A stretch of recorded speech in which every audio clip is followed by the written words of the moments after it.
What's up, everybody? You are tuned in to the Cris Style And Mal. Podcast, episode 205, Big Energy Monday. Hope everybody's having a good day, whatever you're doing. You're at work, you're at home. We appreciate y'all tapping into the live stream today. If you're listening on the playback, we appreciate you too. Leave a comment in the comment section. We got a few things to speak on. Of course, college football recap. We're going to do an NBA over-unders, season prediction, and award predictions. And of course, we're going to talk about the NFL storylines and a few other things.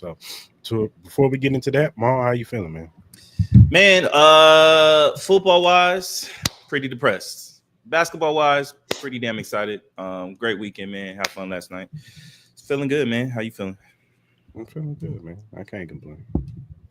I can't complain at all. I bet you can't. I mean, I could complain, but No, now we gonna just nitpick now, huh? That's what we gonna do. Yeah, I can complain now. I can complain about how PFF got Geno Smith's number better than Patrick Mahomes yesterday's game. I can complain about that. They did what? They have Patrick Mahomes. I mean, they have Geno Smith graded higher than Patrick Mahomes. That's how you know PFF. PFF got they gotta get out of here, bro. As a Raider fan, come on, no, that's laughable, bro. No, not one Raider fan would agree to that. Come on, what we doing, man? Come on, that's crazy.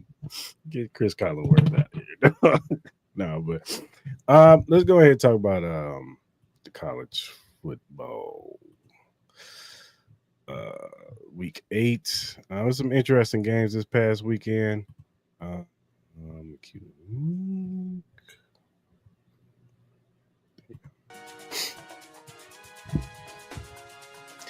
right, man. Let's start with Friday. We had a couple of games. You had Louisville versus number 2 Miami. Everybody was looking at Miami as possible like a threat this year, and they were looking good. Carson Beck was like he had a little resurgence. Well, this game he turned back to the Georgia Carson Beck. He had 4 interceptions. They couldn't really get nothing going on offense. Louisville's defense did a really good job of making things hard for Miami to move the football. And Miller Moss, old quarterback for USC, he had a pretty solid game. 248 yards, 22 of 37, 2 touchdowns. The running game was really good, 15 carries, 113 yards. And then Chris Bell, the wide receiver, had 9 catches, 136 yards, and 2 touchdowns. But the name of this game was Carson Beck, which is bad. He was just bad in this game. And this is the things that we saw in Georgia. When you put pressure on Carson Beck, he's prone to mistakes. And that's the reason why he had to leave Georgia, because of this situation. So it's going to be interesting to see how Miami bounce back from this. Hopefully this isn't a trickle-down effect, and we'll see how this affects Louisville going forward, man, because this is a good win for them. Nah, definitely. We definitely got the bad version of Carson Beck. I thought he was doing really good this year. He's gone up against some great competition, like Florida State, Notre Dame. And he performed very, very well. It was very surprising, at home, that we got this performance. You know what I mean? I think Louisville was playing pretty good. Moss coming from USC, we know he can be a decent quarterback. Louisville does have talent on that squad. We know just the kind of rivalry that they have been having, the last, 10, plus years. So, look, it was a tough game for Carson Beck. We expected a lot better from him. Hopefully it's just more of a blip than more of a consistent thing. And hopefully Miami can bounce back off that tough loss at home. I don't really think it affects them too much as far as making the playoffs. I think if they can win out, I think they should be okay. I think they've had some great wins, so far. So I don't think this loss will be too bad. And I think Louisville is a decent team too. So we'll just see what happens. But yeah, tough break for Carson Beck. And as far as that performance, it was pretty bad. Yeah, for sure. Number 25, Nebraska went against Minnesota. Both of them came in 5-1. Minnesota was 5-2 or 4-2. Nebraska was 5-1. And Nebraska couldn't get nothing going offensively. They couldn't move the ball. Dylan Rioli had a hard time pushing the ball down the field. And it wasn't like Minnesota was just killing them in the offense. It was their run game that was killing them. 24. Darius Taylor had 24 carries, 148 yards and a touchdown, 6.2 yards a carry. So they ran the football, played good defense, and made things hard for Dylan Raiola. So we'll see how he bounces back from this. He's prone to have games like this. He'll have a really good game, and then he'll have a game like this. So we'll see if he can bounce back from this. But we'll see how this affects Nebraska. Mark, let's get the Mahomes Jr. out of there, bro. Stop comparing him to Mahomes Jr. He ain't nothing close to that, bro. He need to stop acting like him. He need to stop walking like him. He needs to stop having the girls like him. He needs to stop having the hairstyle like him. Pre-game warm up, the finger waving back. Once the play is done, stop all that. He needs to run far away from anything Mahomes because he is terrible. Like, we need to stop overhyping him as a quarterback. He's not good. The inconsistencies that he has shown with this Nebraska team isn't bad. No, I just think homie's not good. I really think Dylan Raiola is not good. I think if you add the Oregon quarterback or the Ole Miss quarterback on this team, I think Nebraska's a lot better team. I think they could even be potentially a top 12, top 15 ranked team in the nation. You know what I mean? I don't think the defense is that bad at all. So, like, he needs to stop all this portraying. Like, I get it, Mahomes is kind of like your idol and stuff like that, and I get every time you have an idol of somebody who plays in the same sport as you try to mimic him. Well, he needs to mimic the winning. He needs to mimic not turning the ball over. He needs to mimic just kind of like knowing how to run an offense. Like, you could do all that extracurricular stuff, but that ain't gonna work. So, and then I just think Nebraska. This is what I expected, man. Like, I had no hopes for this team. I know Matt Rule is a really good coach. I know he's kind of turned this program around and put Nebraska back onto some respectable manner. But I low-key think they should consider looking in the transfer portal for a new quarterback. I just don't think Dylan Raiola is that guy, and that can get them to where they need to go. Yeah. No, I agree with you. I agree. I think he might need to go somewhere else and try to work it out. And like you said, he needs to get far away from trying to look like, sound like, and trying to be like Mahomes and throwing and walking and talk everything. You know what I'm saying? Be you. You're not him. You're not him. Like focus on the intangibles of what Patrick Mahomes is, not the everything, like all the other stuff. That just is a distraction. And honestly, Chris, if you were his teammate, wouldn't you look at him a little weird? Like, bro, like, what are you doing? What are you doing? But they encourage that. I've watched interviews with him. They encourage it. Come on, man. You had the haircut first. Blah, blah, blah, blah. Like, yeah, right. Come on, man. Real talk, when they in their dorm rooms by themselves, or they're they're with the little girl that they're with, and they're pillow talking. They're like, man, homie, a little weirdo, bro. Come on, man. Like, what we doing, man? We know the realities of that. They ain't gonna call him out publicly, but as just normal people on the outside looking in, bro, it's just like, bro, just stop. Like, stop. Mm-hmm. It's just weirdo behavior, bro. And it's the reality of it, bro. Just be yourself. Like, I don't think that was you. I don't know him from before, but he just mimics him too hard outside of everything football. And it don't look good to me. Yeah, I hear you. Vanderbilt, number 17, Vanderbilt beat number 10, LSU, 31-24. Diego Pavea had 160 yards in the air, 1 touchdown, but he also had 17 carries, 86 yards, and 2 touchdowns. Garrett Nussmeier, he had 19-28, 225, 2 touchdowns. This was a good game.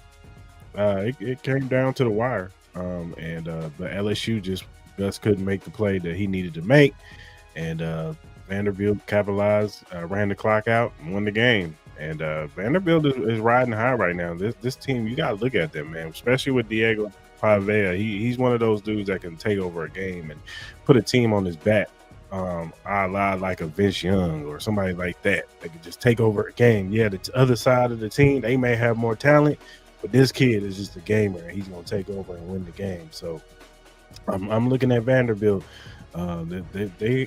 They're making some noise this year, and if they can continue to win, I know they got my Tigers next week, and that's going to be an interesting game. They're going to be in Vandy, and then I think they got Texas A&M after that. So if they can get 2 dubs after that, we're going to have to start looking at Vanderbilt as national championships. Nah, yeah, for real. Like, I think Vanderbilt, I think Diego Pavea is a great dual threat quarterback. He just kind of has like that it factor. He has that, like, he'll win by any means necessary, whether it's throwing the ball, him running the ball. You know what I mean? He can do it all. You know what I mean? I think this Vanderbilt team is very, very talented. You know what I mean? We seen what they did. They could have easily won against that Bama game, off of, maybe just a couple mistakes, but they were right there with Bama. And I think Bama's been rolling. They've been looking like one of the better teams in the nation.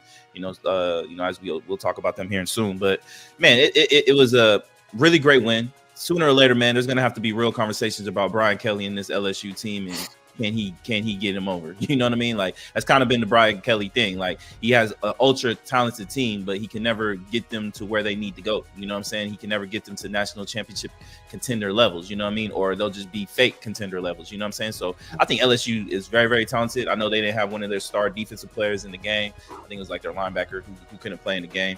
But I still don't think that is an excuse. But it just kind of is what it is. We know Vanderbilt needs to have more respect on their name, and they've earned it week by week starting last year. So I'm truly impressed. I'm truly excited to see that game against Missouri. I think that's going to be one of the better games of the week. I think Missouri is a great team as well. So this could be a real big moment, key moment for both of these programs heading into this weekend. But shouts out to Vanderbilt, man. They looked very, very impressive, man. And people got to really start looking at this team. And I'm sure a lot of these college teams that do have to play them in the next couple of weeks, I'm sure they're like, damn, we got another tough one on our schedule. So Vanderbilt is not the old Vanderbilt that we know. So I'm sure Skip Bayless is out there, crip walking as we speak about how good his team is right now. Arizona State beat number 7 Texas Tech. Sam Levitt, he had came back. He was hurt last week, so he was back in the lineup, and he had a really good game. 28 of 47, 319 yards, a touchdown. Jordan Tyson, 10 catches, 105 yards, and a touchdown. And Relief Brown, the running back, he had 19 carries, 69 yards, and a touchdown. I think the Texas Tech quarterback was hurt, and he didn't play in this game. Don't quote me on that, but it was a close game. But Sam Levitt, he was the difference maker in this game, and he ended up winning the game. And I believe if he was in the game last week, Arizona State would have won that game too. So, hey man, sky's the limit for Arizona State. They can continue to win. Nah, yeah, I agree. Like, having Sam Levitt back, you could kind of see with the, passing yards, they outgained them 394, 276, 319 for Arizona State, 167 for the passing. They dominated possession with 37 minutes to 22 to Texas Tech. It's a pretty disappointing performance from Texas Tech. They've been kind of riding high. They look like one of those teams that could have been sneaky good as far as like maybe having a chance of being one of those teams that came out of nowhere that could potentially, cause some commotion in the playoffs, bad loss on the road. So we'll see how they bounce back. I'm not sure what their schedule is ahead. They got Oklahoma State, Kansas State, obviously the big game coming up, in a couple weeks with BYU. That could be a big bounce back game for them. So we'll just see what happens. But, great win for Arizona State. Number 6, Alabama faced number 11, Tennessee. This game wasn't really close. Alabama pretty much dominated this game. They were the better team.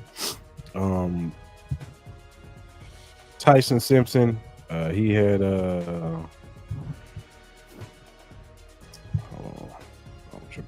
19 of 29, 253 yards and 2 touchdowns. Ryan Williams, he had 5 catches, 87 yards. It was a pretty solid game for Alabama. They looked really good. Like I said, they just looked like the better team. They dominated. And Tennessee, they had their flashes, but they just could never get over the hump. So shout out to Tennessee, but Alabama was just a better team. Nah, obviously the big key of the moment was that pick six. They were in the goal line. I think they were at like the 2-yard line. They got the pick six. So I think that was a big changing moment of the game. Alabama has looked amazing. Coming off that Florida State loss, they've looked like one of the best teams. They look like a real Alabama team. They look like one of them Nick Saban Alabama teams that's just been dominant. They look really good. They've had some very, very huge wins. If you want to consider them being, they've won against Georgia, at Georgia. They won Vanderbilt. They won at Missouri and Tennessee.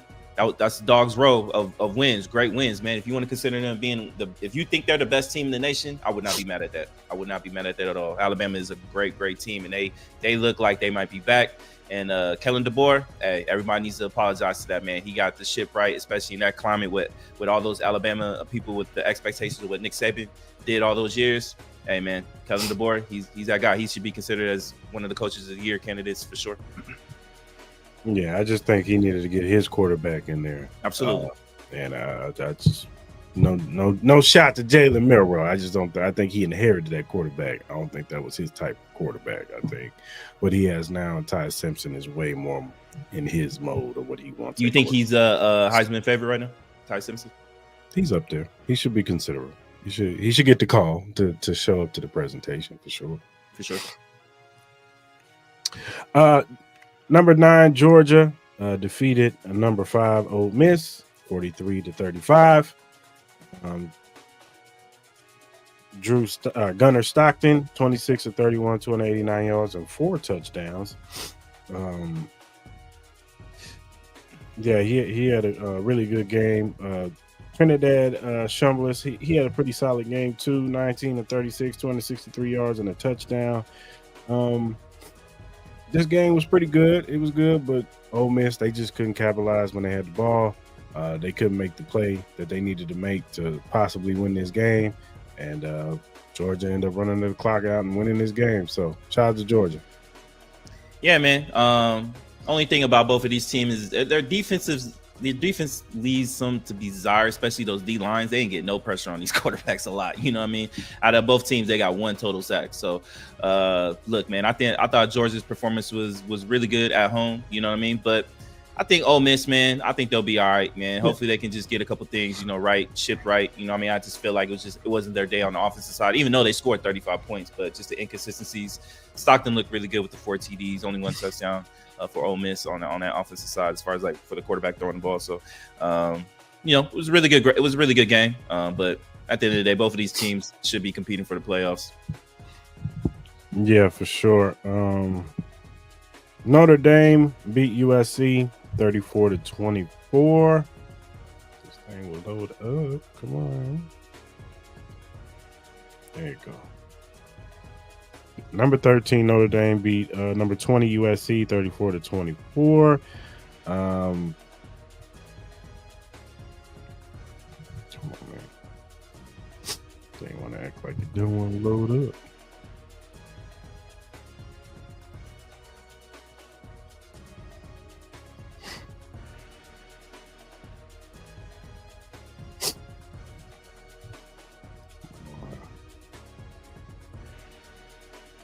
Did you watch this game? Which game? Notre Dame and USC. Yeah, man. It was a really good game. I thought what's my man's name?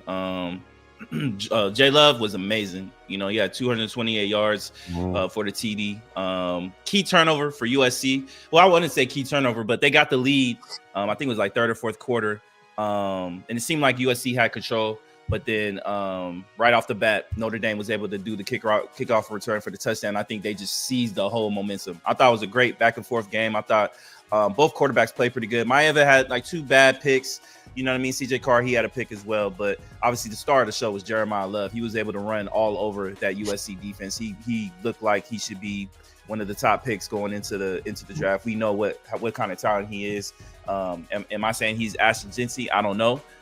He does have the talent for it. He's a big, fast, bruising back. But Notre Dame, great win. I'm glad to see Notre Dame, coming back after those 2 early losses in the earlier year, which could have went their way easily. But USC has nothing to be ashamed about. I thought they played a great game on the road. This is going to be a very talented team. I still think they have an outside shot of making the playoffs. I'm sure they'll drop them a little bit based off this loss, but I think USC is going to be a great team moving forward. They got a couple big games coming up as well, and I think sky's the limit for this team. These next couple years with some of the recruits that they're getting, I think Lincoln Riley's getting this team into the right direction that it needs to go. Yeah, Jeremiah Love, he did ball out, but it's Jadarian Price was the other running back that's really good. He's the one that had the 100-yard kickoff return. Yep. He's really good, and I think his draft stock is going to be moving up too. Because he's been really good this season. I think he's like one of the top running backs, also with Jordan Love as far as yards this year. So they're a good 2-headed monster. We all know Jeremiah Love is the guy. You know what I'm saying? He's the main cog in that offense. But Jadarian Price is also a force to be reckoned with this year too. Yeah. And I said, if CJ Carr was the quarterback last year, they would have had a way better chance of winning the national championship. That's true. Texas A&M, number 4 Texas A&M beat Arkansas 45-42. Look, man, Arkansas is going to be one of those teams. They're SEC 10. They're going to be a tough out, and they're gonna battle to the end. And you gotta bring it all 4 quarters, or you gonna end up like this, a dog fight. You know what I'm saying? And it was a little shaky for Texas A&M for a little bit there, but they pulled it out at the end, and Texas A&M ended up getting that dub. But that's what I'm saying. You got to be careful when you're facing Arkansas. No, I totally agree with you. I feel like Texas A&M is one of those teams that don't get talked about enough. You know what I mean? I think they've been playing really good. I see a big win on the road. So, look, man, I restate what you said. Arkansas is going to be a tough out. Don't look at just the record, them being 0-3 in the SEC, them being 2-5. They're always going to give a tough out, man. It's always going to be a tough game, especially when you play in Arkansas and that kind of fan base, man. It's always going to be tough. But, shout out to Texas A&M getting a tough road win. 7-0, 4-0, ranked number 4th. They don't get talked about enough, but, they got some good big games coming up here soon. And then my Missouri Tigers beat Auburn 23-17 in double overtime. I will say this, now that they've been facing a little bit more stiffer competition, Ahmad Hardy hasn't had the running, games that he's had, prior to this. We'll see if this is a factor and when they play Vanderbilt. I still think he's a talented back. I just think teams are starting to load, 8 in the box and telling Bo Prabila, can you beat us? And he's prone to make a few mistakes. I think he had an interception in this game, but they pulled it out at the end in double overtime. I'm proud of them, and they're on to Vanderbilt. Great win. I'm not worried about Ahmad Hardy. Yeah, he's a sophomore running back. He's still learning the game. He's still, you know what I mean? I'm not sure what his usage rate was last year, so maybe he's just getting used to that. I'm not really sure. Maybe he didn't get as many touches as he did last year. He was the man at Louisiana Tech. Okay. Well, that's Louisiana Tech. You're in the SEC. It's a little bit different. The hits hit a little bit different. No disrespect to Louisiana Tech's conference, but it's a little bit different. You're going against better talent, so I'm sure he'll get used to it. I think he'll be fine. But again, I think Missouri versus Vanderbilt is going to be a very exciting matchup. I can't wait. Should be very, very proud of your Missouri Tigers, man. They look really good. Defensive side, they look good too. Yeah. The Holy War went down this weekend. BYU. Wish this thing would load up faster. BYU beat number 15 BYU beat number 23 Utah 24-21. This game is always going to be tough sledding. It's always going to be a rough one. It was a wild one last year. I remember this game last year. But BYU ended up pulling it out, and like you said, never doubt BYU because they just have the magic touch right now. So shout out to BYU, man. Yeah, I just think this game was based on home field advantage. You know what I mean? I feel like if this game was played in Utah, I feel like Utah would have won this game. I just think, you know what I mean, with both of these teams, I think they're very similar to each other. Great head coaches on both sides, but BYU, obviously, I think getting the home field advantage was just the reason why this outcome happened. Great win, great battle, great game. Shout out to BYU. And then UNLV got the doors blown off of them by Boise State, 56-31. This game was not close at all. No. Now UNLV, did they have their opportunities to strike when the iron was hot? They had a turnover. They had a key interception that they didn't capitalize on. And after that, they did get a muff punt and they scored on that. They kept shooting themselves in the foot with penalties. They would get close to the goal line or get in the red zone, and they would false start or holding penalties. And Boise, they couldn't stop. They couldn't stop Boise, running or throwing. They couldn't stop them at all. Guys wide open, holes wide open, dudes running 40, 56-yard touchdowns. Like it was just levels to this. And Boise State is just on a whole nother level than UNLV. Now UNLV could learn from this. You know what I'm saying? They still, it's a lot of transfer portal guys still learning to play with each other, but they got to fix this defense, man, because they put their offense in bad situations because the offense has to be perfect.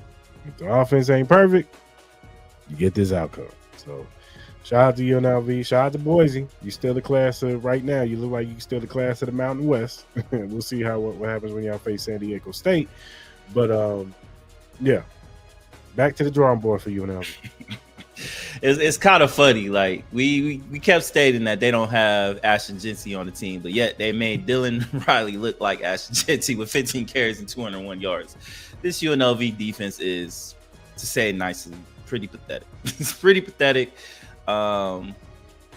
It's a learning curve, man. We have a lot to improve on, especially on that defensive side. I thought our offense has had its moments.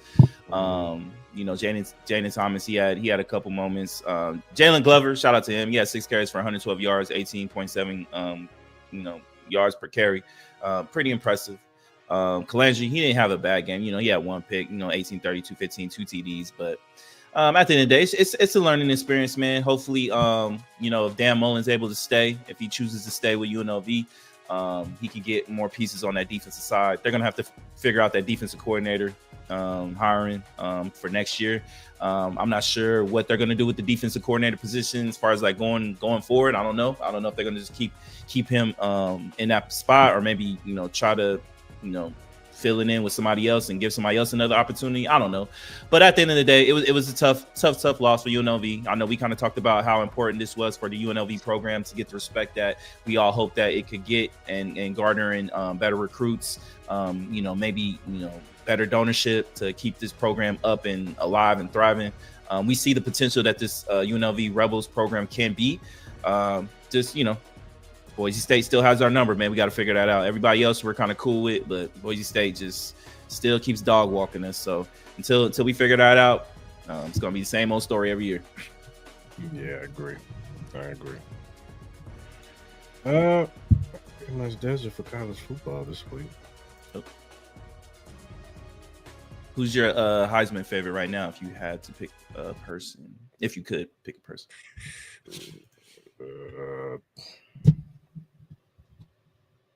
I don't know. So week to week. It is. I would probably say either Mendoza. Saying. I don't know, man. I got to see that their schedule is so weak. Ohio State's schedule is so weak. And then even the game that they played up against Texas, he really didn't look that good. Illinois, he looked better.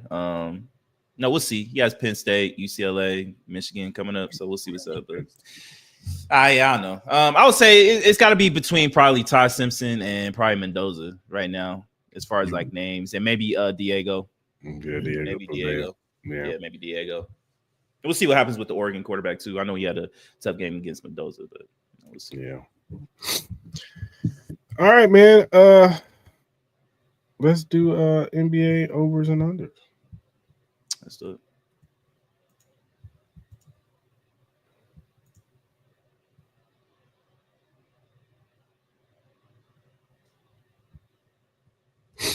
You got the numbers and all that stuff? Oh, I thought you had it. No, I could get it. I thought you was gonna handle all that. Oh yeah, no, my bad. My bad. Yeah, let's do it.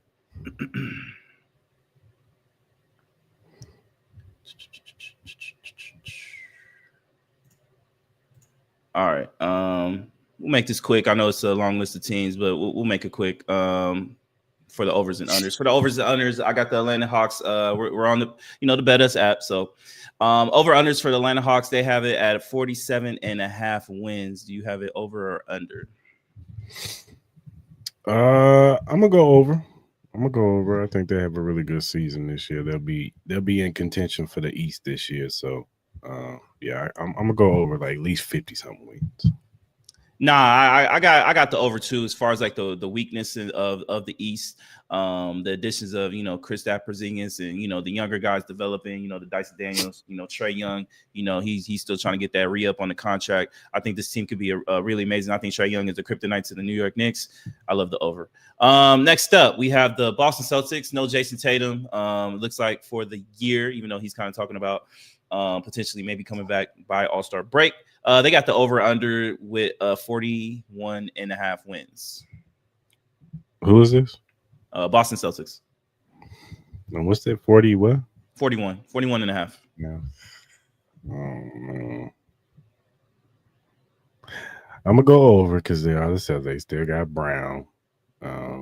They still got some pieces over there. But I think Boston's going to take us. We'll see what happens with Tatum when he comes back. But I can't see Boston taking a step back this year. I'm gonna say under. I could see them being around maybe like 38 to 40 wins. I just don't know who their center is going to be. They have no center. They lost Al Horford. They lost Cornette. They lost Porzingis. I don't know who's going to be their rebounder on this team. Like I do love like the back end with Jaylen Brown and Payne Pritchard and Derek White. They're gonna chuck up a lot of threes, so there's gonna be a lot of nights where they will win, and there are gonna be some nights where if they can't hit them shots, they're gonna lose by like 20, 25. So I got the under. Next up, we got the Brooklyn Nets at 20.5 wins. Over under. Under. Damn, waste of breath. They do have the addition of Michael Porter Jr., but I'm also going to say under. I just don't know what the construction of this team. I don't know what they are looking for. Next up, we got the Charlotte Hornets at 27.5 wins. I'm gonna go over. I think they get like 30-something wins this year. I agree with you. I'm always gonna root for LaMelo Ball. I do like the youth of this team. They are getting Brandon Miller back. I think they're going to surprise. I think they'll get over. I could see them around maybe like 35 to 40 wins around that area. I'm going to go with that. Hopefully they can stay healthy. That's been the biggest problem with LaMelo, is just trying to stay healthy. Next up, we got the Chicago Bulls at 33.5 wins. Can I push? If you would like. I'll take a push. And then you get like 33 wins. I'm gonna go a little over, but I could see them getting around middle of the pack. They love being in that play-in portion of the playoffs. They will never fold the tent, but they will never be able to be one of the better teams. That's just the way they constructed this team. I do like to use Kobe White and all that. You know what I mean? So I'm next up, we got the favorites in the East to win come out. We got the Cleveland Cavaliers at 56.5 wins. I'm gonna go over. I think they get in the 60s. 60s. Mm-hmm. I'm gonna go under. I'm gonna go a little bit under. I don't think Darius Garland is starting the year. I think it's Darius Garland who isn't starting the year off. I think he's gonna be out for a couple weeks. I'm gonna go under. I think they'll get around like 50, 53. Next up, we got the Dallas Mavericks at 41.5 wins. You said 41.5? Yeah, 41.5. Yep. Oh, way over. Way over, huh? Way over. No Kyrie? That's all right. We got the saver. Who? Cooper Flag, dog. Oh my god. All right. I'm gonna go push with this. I don't expect Kyrie Irving to be back anytime soon. I think he'll probably be back around All-Star break. I love Anthony Davis, but I don't trust his health. He's coming into camp a little bit overweight.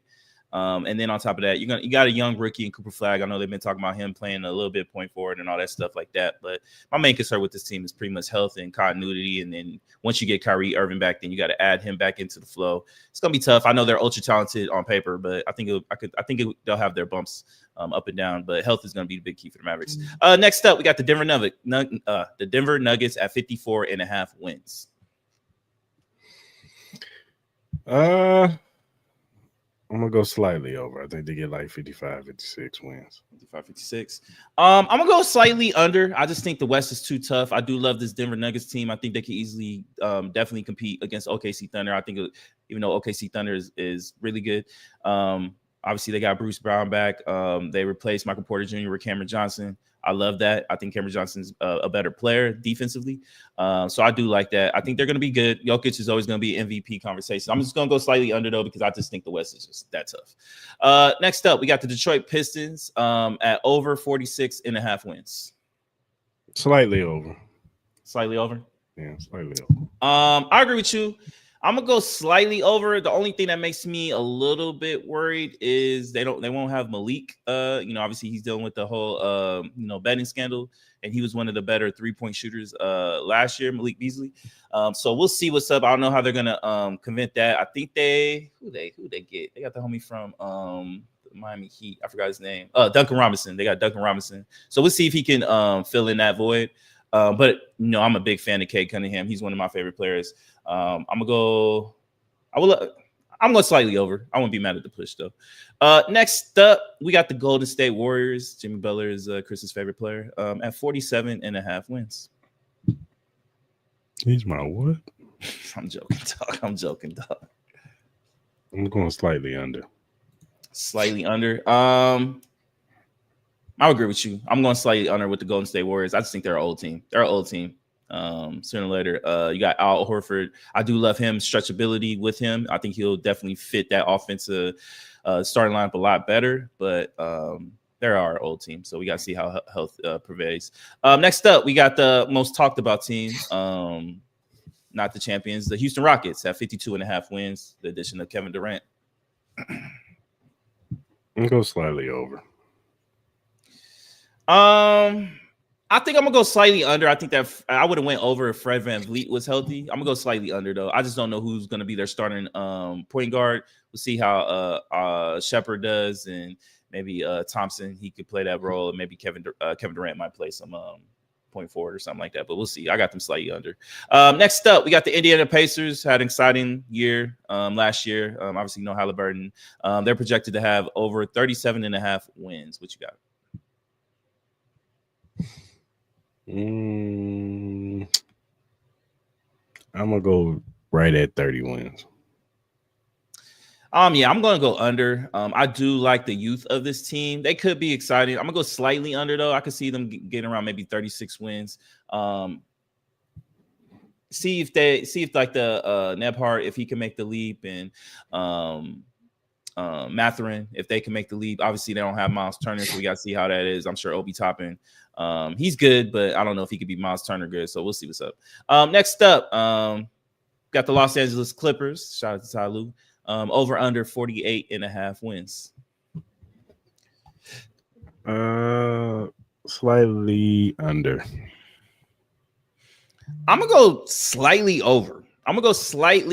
Because I think the Clippers, obviously it all depends on Kawhi Leonard's health, but they are an older team. I do not trust this team in the playoffs at all. With James Harden, I do not. But I think if they could stay healthy, I think they could either push or get slightly over, maybe like 49 wins. I could see that. Next up, my team, the great Los Angeles Lakers, greatest organization. Way under. No, just playing. You don't know over and under yet. 46.5. What do you got?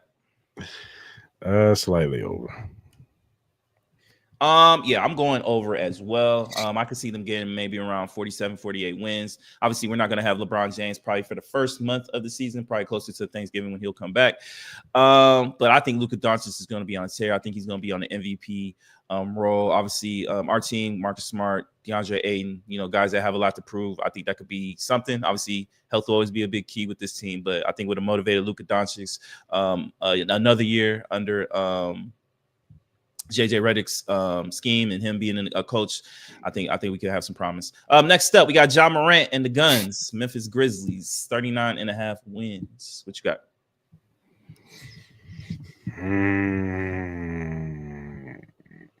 I'm gonna go slightly over.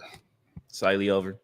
I'm going under. This team is already hurt. Jaren Jackson's already hurt. I think John Morant sprained his ankle already in the preseason. Yeah, this team is And I don't think they're gonna have Zach Edey for the first month or two or something like that. So yeah, I'm going under. Watch out for John Morant. I won't be surprised if his name starts getting in consideration for trade. Next up, we got the Miami Heat, 37.5 wins. What you got? How many wins? 37.5. I'm going slightly under. I'm gonna do you. I'm gonna say push. I have no idea what this team is gonna be. I have no idea. I don't know if this team could be terrible or great. I just never know with Eric Spoelstra teams, man. Like they're gonna play hard. So, all right. Next up, we got the Milwaukee Bucks and Giannis Antetokounmpo, 43.5 wins. What you got? Slightly over. They get like 45 wins. Yeah, Giannis himself is worth probably like 40 wins. So, yeah, I'm gonna go slightly over. I think the addition of Miles Turner will be cool. I don't think this team is gonna compete for a championship at all. But then again, we got to see how the first month of the season goes. Giannis could be on the trading block, so we'll see what's up. Next up, we got the Minnesota Timberwolves and Ant Edwards, 49.5 wins. Who is this again? Minnesota. 49.5. Yes, sir. I'm gonna go right at 49. I agree with you. I'm gonna say push for this. I think Minnesota is gonna be really good. I think they're gonna be really good defensively. Only thing that scares me is the loss of Nickeil Alexander. We got to see the youth, maybe Terrence Shannon Jr. can fill in for that. So we got to see what's up. Next up, we got the New Orleans Pelicans at 30.5 wins. What you got? You got the Pelicans at 30.5. Yeah, 30.5 wins. Yep. Man, way over. Yeah, I'm going over too, man. I love the way Zion Williamson is looking. They will get Dejounte Murray back hopefully by Christmas. I think that's kind of what they're talking about. You add him to this youth. If Zion Williams can stay healthy, man, he's a dog, man. He's one of the better players in this league. We've seen it. I've seen it personally. Him going up against my Lakers. He gives us 40 every time he's healthy. So if he can stay healthy, I think this Pelicans team could be a playoff team. I think they can fight for a playoff spot. Next up, we got the Knickerbockers at 53.5 wins. Over. Yeah, I'm gonna go over, man. This team is been together for a full year. Obviously, the addition of Mike Brown, they're gonna play at a much faster pace. They're not gonna wear their starters out. They're gonna play their rotation, and their bench is a lot deeper. The addition of Jordan Clarkson, I love that. So I'm definitely taking it over. Next up, we got the defending champs, Oklahoma City Thunder at 62.5 wins. What you got? Over. I agree. I think I low-key think I know the West is tough. I think they have a shot at 70, dog. I think they got a shot at 70. I really do. This team is too good. And I don't see even my Lakers, I don't see no one beating this team. They're just too good. Next up, we got the Orlando Magic at 50.5 wins. What you got? I'm going over on Orlando. My man, I agree with you. I love this team. I love the addition of Desmond Bane. Even with his little reptile arms, he can shoot the ball. He can play some defense. This team, I love Paolo Banchero, man. Franz Wagner. I love this team. If they can stay healthy, I like the over. And sneakily, I think they compete with the Knicks with the number 1 overall seed. I do like that. Next up, this team is going to be tough to kind of figure out. The Philadelphia 76ers. Over 42.5 wins. What you got? I can't trust them, so under. It's tough, bro. Joel Embiid did play. He played 19 minutes in the final preseason game. I know. But no lie, he looks really good. Now, can he stay healthy is the key. How many games he can play is the key. When Paul George comes back, I love VJ Eshcom. That boy is going to be nasty. A great two-way player. You're getting your rookie that you got like last year. And then you obviously still got Tyrese Maxey. This team is loaded. If Joel Embiid can stay healthy, this is really your best team in the East. This is really going to be your best team in the East. They're loaded. It's just the fact that can they stay healthy? I'm going to say slightly over, though. I'm going to put my faith in Joel Embiid. I'm going to put my faith in Paul George. I'm going to put my faith in the shoes with Tyrese Maxey, VJ Eshcom, and what they have on this team. I think they still got Kelly Oubre. I love the head coach that they have. I'm going to go slightly over. I think Embiid is going to be able to play enough games where this team is in a playoff spot, whether it's actually in the playoffs or in the play-in. But I'm gonna go with slightly over. Next up, we got the Phoenix Suns at 31.5 wins. What you got? Right at 30 wins. I agree with you. I got 30 wins. This team defensively is just going to be bad. Like Dylan Brooks is their best defender. They're not going to have anybody on the front line. I know they got my man from the Hornets, the one we were supposed to trade for. I forgot his name, but he gets hurt a lot. He's going to be inconsistent with that. So and he has gotten beaten. He's athletic big, but he can get beat. So I'm gonna go at 30. I'm gonna go under. Next up, we got the Portland Trail Blazers. They had the addition of Drew Holiday in the offseason. Over 34.5 wins. No Dame Lillard this year. I don't know, man. This is a typical team. I do think Drew Holiday was a good addition. He brings some leadership and some good defense. He played both sides, both ways. I think Scoot, what's his name? Scoot Henderson. I think he's hurt. I think he's hurt. I think he's going to be out the first month of the season. He's hurt already? Damn. Yeah, he hurt his thigh or something like that. Because I actually thought he was playing a lot better in a year two. And then I know that Asian dude, they Yang Hansen. Yo, that's my guy. I love Yang. He ain't going to be nice, bro. He going to compete for the Rookie of the Year too. So they got him. I think they're going to be a fun team. I still think they're a mile away from even competing in the West. But how many wins? You said 30? 34 and a half. I'm going to go under. I agree with you. I think this team is going to be a fun watch. I definitely am going to try to watch a lot of Portland games because I definitely want to see the progression of Jan Hansen. Obviously, no Dame Lillard. They still got Jeremy Grant. I think they did come. I think they signed Tamara Comrie. I think they still got Shaded Sharp. It's going to be an exciting team to watch. I do like the under though. West is just too tough. Next up, I think the weirdest team in the league, one of the weirdest teams in the league, the Sacramento Kings at 34.5 wins. Push. They just added Russell Westbrook too. Push. I'm going under. I don't understand this team. Zach LaVine, DeMar DeRozan, Russell Westbrook. You want Russ to be Russ? I don't understand it. I don't understand this team. I don't think this team is going to be good at all. Next up, San Antonio Spurs, 44.5 wins. Over. Way over. I'm gonna go over. I think Wembanyama is a fucking alien, bro.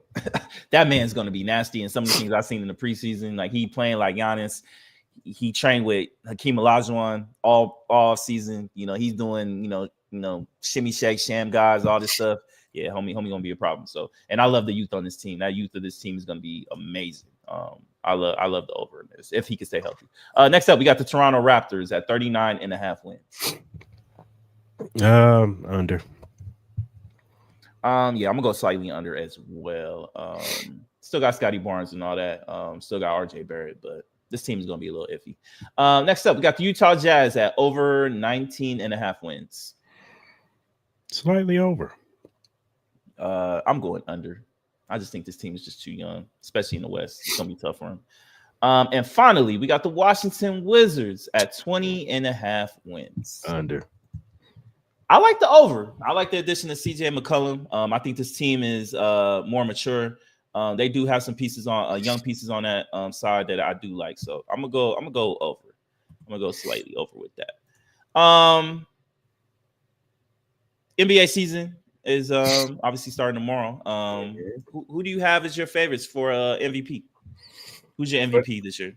I'm gonna go Wembanyama. I'm gonna go Ant Edwards, and I'm gonna go back to back with Shea. Okay. I'm going with my man. Dark horse, or of course, your boy, Luka. Of course, yeah, Luka's in there. Yeah. But my dark horse will be Jalen Brunson. Jalen Brunson, yeah. My favorite is Luka. I think Luka and Shea. And obviously Nikola Jokic. I think those are going to be the top three guys that are going to be competing for the MVP. I'm going to roll with my guy, Luka. I think he will end up winning the MVP. Who do you got as coach of the year this year?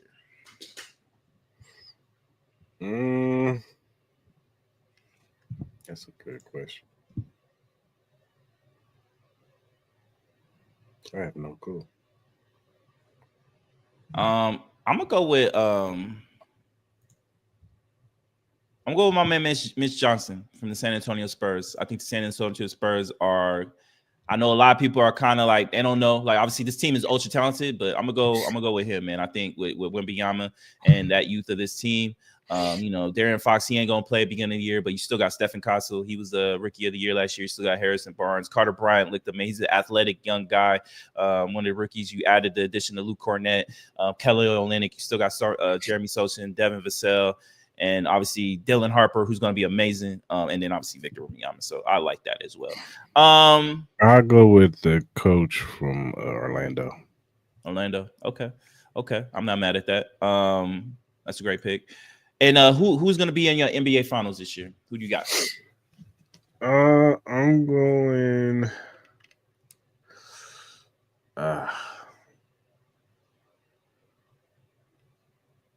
Think of the East.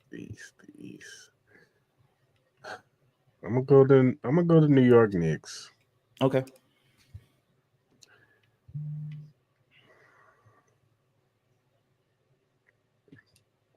Man, this West is difficult.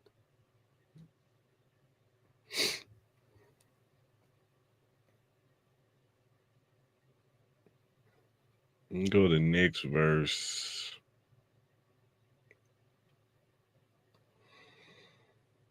I'm gonna go OKC. OKC. Yeah. I'm not mad at that. I think we get this man said Wizards and Kings in the finals. That's crazy. I think we get a Knicks Hawks Eastern Conference Finals. And I think the Knicks finally make it to the NBA Finals. And then I say we get an OKC Lakers Western Conference Finals.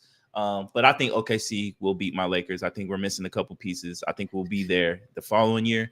And I got OKC versus the Knicks. I think the finals that we could have got last year. I think we should have got last year if it went for a couple bounces for the Pacers and stuff like that.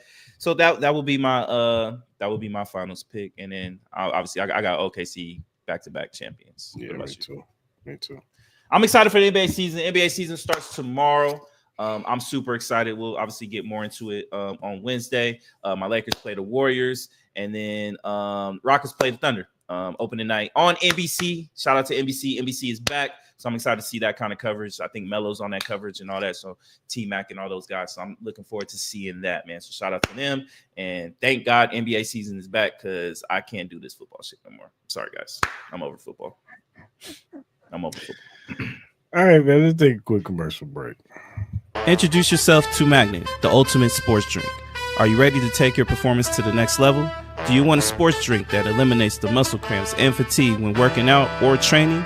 Meet Magnet, the sports drink designed for athletes who refuse to settle for mediocrity. It's power-packed electrolytes and rehydrates and restores balance with their scientifically formulated blend with magnesium that fights fatigue and boosts endurance. It has natural ingredients made with real fruit extracts and no artificial colors or flavors because your body deserves the best. It has delicious flavors like mixed fruit and watermelon that keep you revitalized and ready for action. It will boost your performance with essential vitamins and minerals. Magnet fuels your workouts, helping you crush your goals. Join the Magnet movement whether you're training, competing, or simply staying active. Magnet is your go-to refreshment for peak performance. You can order it now on our direct link at drinkmagnet.com. Also, use promo code Cris and Mal to get $5 off your purchase. So don't wait. Again, that promo code is Cris and Mal to get $5 off your purchase. Get Magnet, push your limits, fuel your passion. Shout out to Magnet Sports Drink. All right, man. I wanted to give you time to talk about this. Florida fired Billy Napier. Even though y'all coming off a win, they bought his ass out and said, "Get the hell up out of here." And I just want to give you time to celebrate, man.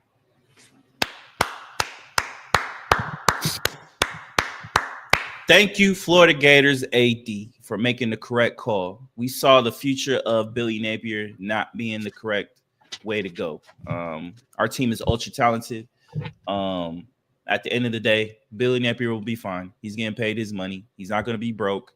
I know a lot of people, say, shouldn't celebrate people getting fired, but he'll be fine. You know what I mean? He'll be a good coach somewhere else, just not at Florida. He needs to be away from Florida. And Mark, Chip Kelly can get out of here. I do not want Chip Kelly. Cris knows who I want. I think Florida knows who they want. Give me James Franklin. And I know a lot of people are going to be like, you really want James Franklin? The guy that can never get over the hump? Yes, I do. Because I think that man can recruit. I think he can get us back to look, he got Penn State, especially off of the scandal that they had to go through. And he put them back into a prominent role where they were always considered in the top 5, being one of the top 5, top 10 programs in the league. I need that. I need that back for my Florida Gators. We haven't received that. And then on top of that, if he were to get this job, this will be the best quarterback he has ever had with DJ Lagway. We always get great defensive players. His recruiting in Florida will go even higher. Obviously, Miami, they're in a great spot with recruiting. Florida State's kind of iffy. We see kind of the inconsistency with them, and then obviously we don't know what's going to happen for their head coach. But I think this is a great head start for Florida. Get rid of Billy Napier and start looking for our next head coach that can take Florida back to where it needs to be, a national championship contender year in and year out. I need my Gators to be relevant again. I'm tired of seeing us being trash. I've heard Lane Kiffin too. I won't be too mad at Lane Kiffin at all. I won't be mad at Lane Kiffin. I won't be mad at James Franklin. I need somebody like that can get us back on the map. I need that. Make the call to Nick Saban. I know he ain't going to accept it, but call him. Just see what's up. You never know. Throw the bag. I need my Gators back. But shout out to them for actually having the cojones to firing Billy Napier, not making excuses for these useless wins. I know we won against Mississippi State, but who cares? We're so inconsistent. The team should be a lot better than what it is. So shout out to them for finally having the cojones to make the decision. Now let's get the money to get the real head coach that we need so we can get back to the top. I'm tired of seeing us being trash, but shout out to them. For sure. All right, man. Let's do our bet US surefire picks. Yep.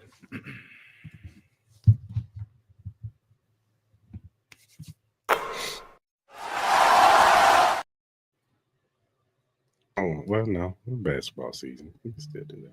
Whatever.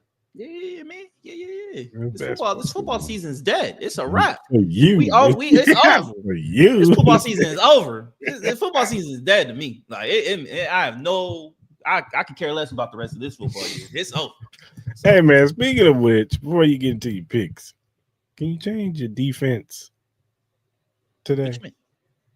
What you mean? In my league, man. Can you change the defense? Because you're like 4-2. You're winning over here, but you don't even freaking care. You ain't changing your lineup. You're over here winning. You're like 4 plays. If you win today, you're probably gonna be number 2. All right, man. I'll change my defense once we're done with the podcast. I'll do it. Sorry, I apologize. All right, bet us.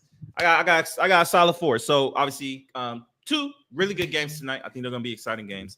I got the Bucks +6 against the Lions. I do like the Lions winning this game tonight, but I think it'll be a close game. I can't see the Lions being them +6. I think they get Mike Evans back. No Omeke, but Mike Evans will definitely suffice as being a replacement. Mike Evans is still really good. And then Rachaad White is being a great filler in for Bucky Irvin as well. I got the Texans +3 against the Seahawks. I like the Texans in this matchup. I really do. I like the +3. I'm going to take the +3. And then tomorrow night, NBA season is back. I can't wait. I'm so excited NBA is back. Got the Thunder versus Rockets. I like the Thunder -7.5 against the Rockets. Being at home, I know it's a little iffy, especially during banner raising nights, man. Usually those teams don't really do too well. But I think the Rockets incorporating Kevin Durant, losing Fred VanVleet, there's going to be a lot of, tinkering and stuff like that. I think Duke teams are always going to play really, really hard and really, really smart. But I think it's going to take them a little bit of time to kind of figure out how they want to play it off, especially with the injury to Fred VanVleet. If Fred VanVleet was playing, I think it'll be a little bit different, a little bit closer. But I think OKC is just too good. They're a refine machine. They're only going to get better. Chet's going to be better. Shea's going to be better. All these young talents are going to be better. So I love the -7.5. And then I got to take my Lakers +2 against the Warriors at home. Luka Doncic's time, MVP year. Let's go, baby. We back. Let's go. I got the Tampa Bay Buccaneers +6. I'm with you. I think Detroit's going to win this game, but I think this is going to be a shootout because Detroit's defense, especially their secondary, is not that good. So I think there can be had. I got Seattle -3.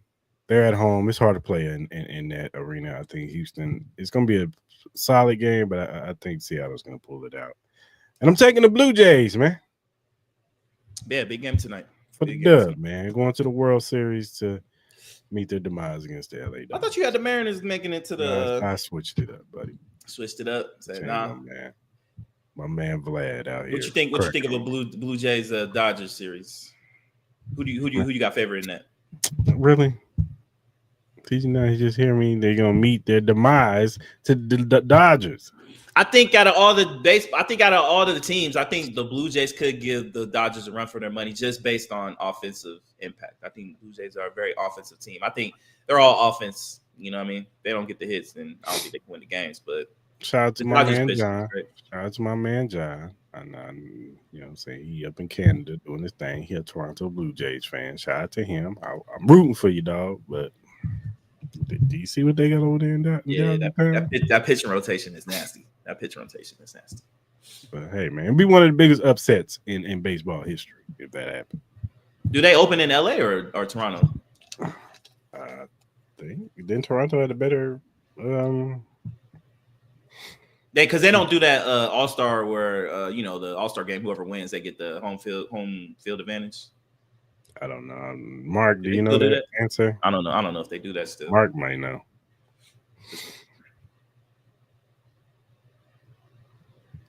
You know the answer to that, Mark? It would be in Toronto. Okay, cool. Okay. For sure. Shout out to Guerrero, though. He's nice. Yeah, he is. He's a baller. I thought he was gonna leave. Is that Vlad's son? Is that Vlad Guerrero's son? He's a junior, so I'm not sure. So I would imagine so. All right, man. Let's do our Week 7 storylines.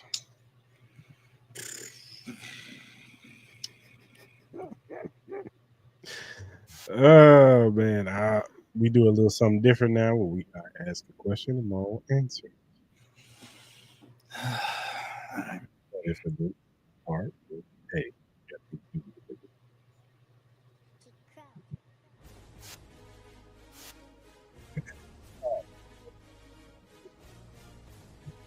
All right, we had the Pop Bowl on Thursday. It was actually an exciting game, real back and forth shootout. But the Bengals end up pulling it out, 33-31.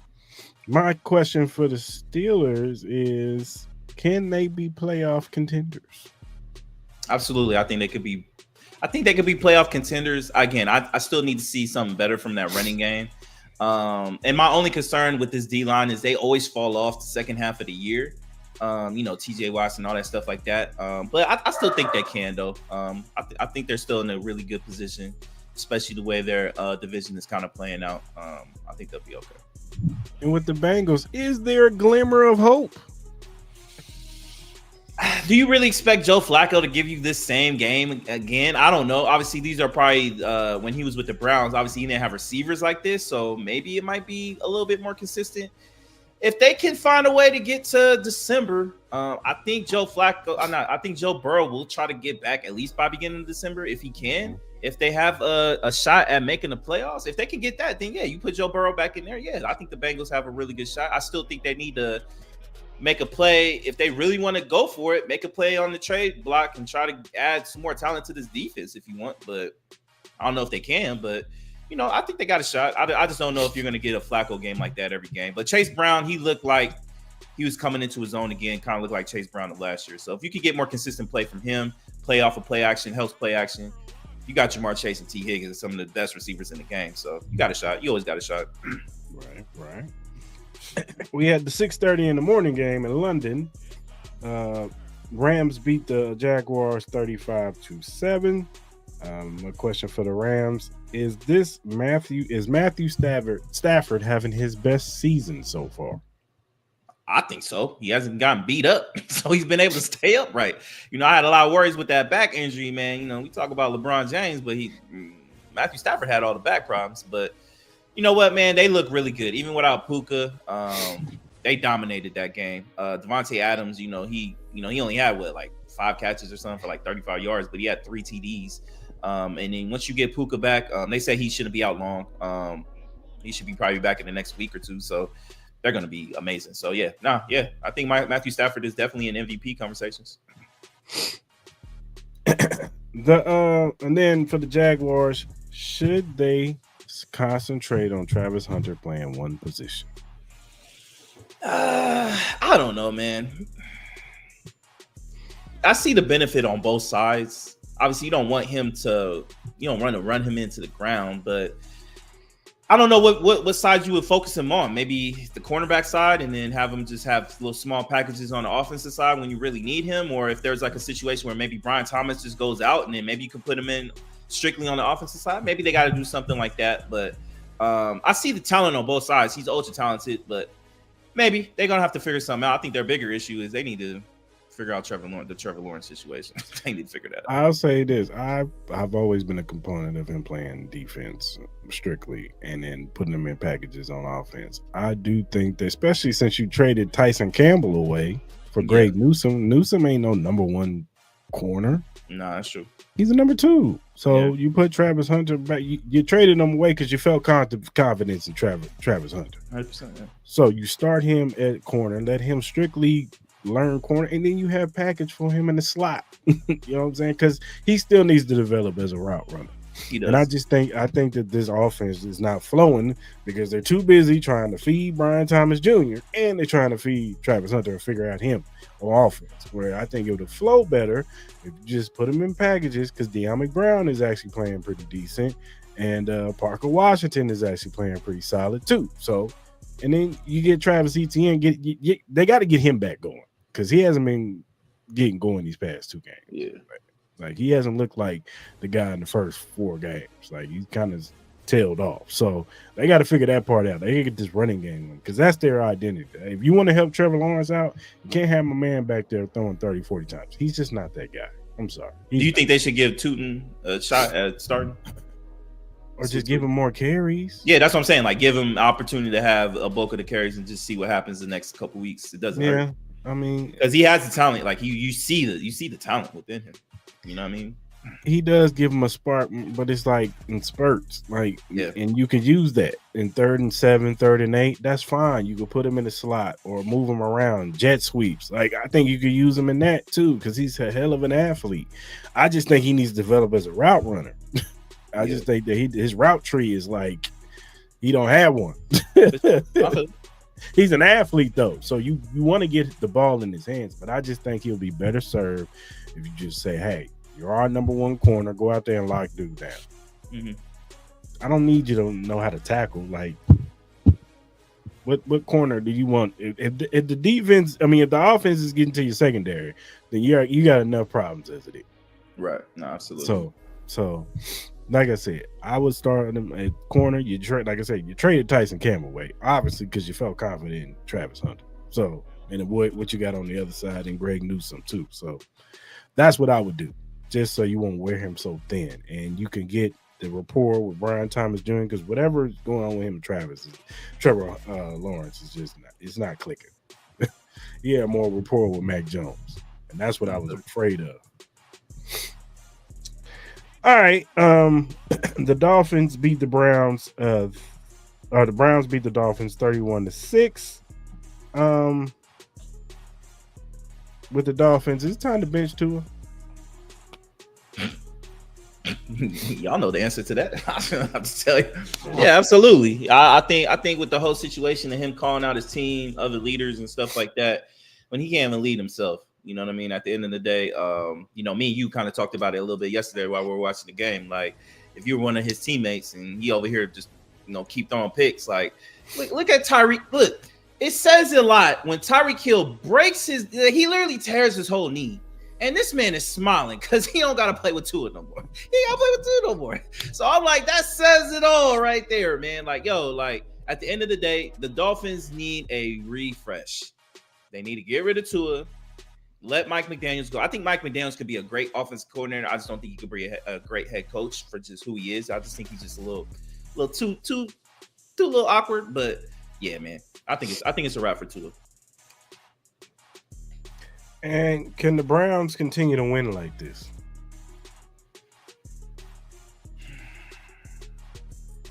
Running the football. Look, if Quinshawn Jenkins can give you 3 touchdowns every game, then yeah, absolutely they can, especially with this defense. Now, I just don't know what they're doing at quarterback, man. Dylan Gabriel ain't it. He's not it. There's nothing that I need to see any more of. Like, I think they should try to give Shedeur Sanders a shot here in the next couple weeks. I would love to see it. You know what I mean? But they're going to stick with Dylan Gabriel because they want to be right. Kevin Stefanski wants to be right about this situation, especially how they've been treating Shedeur Sanders. So, I don't know. That's it. If you can get Quinshawn Jenkins to give you 3 TDs a game, then yeah, especially with this defense. But I can't see it. For sure. The Patriots beat the Titans 31-13. Drake May had a really good game. Patriots look like they're, slowly climbing up the charts, being one of the better teams in the AFC. Mm-hmm. I ask you, is Mike Vrabel in lead of Coach of the Year?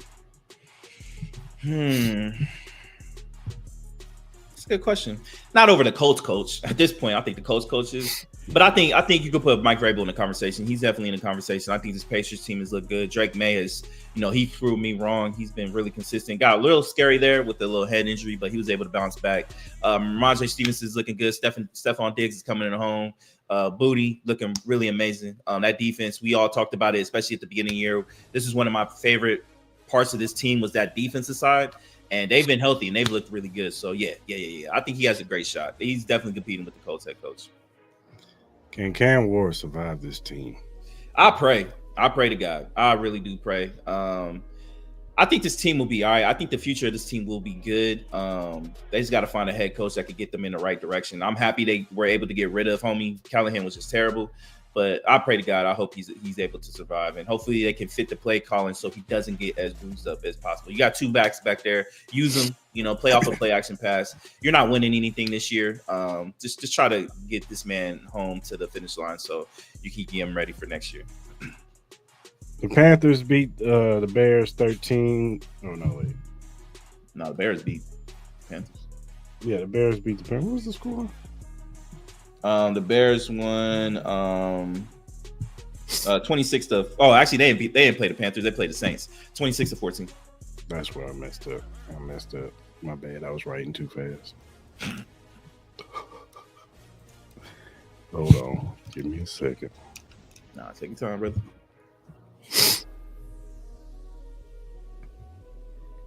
I was trying to hurry up and get some stuff down.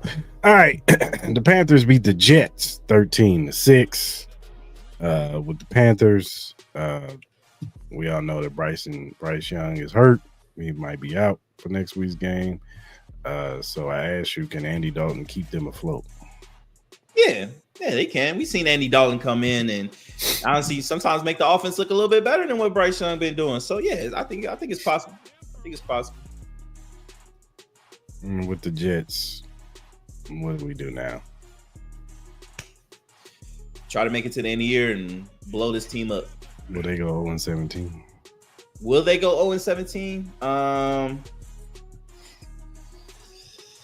Let me look at their schedule real quick. They're at the Bengals. Probably gonna be a loss. Browns, Patriots, Ravens, Falcons, Dolphins, Jags, Saints.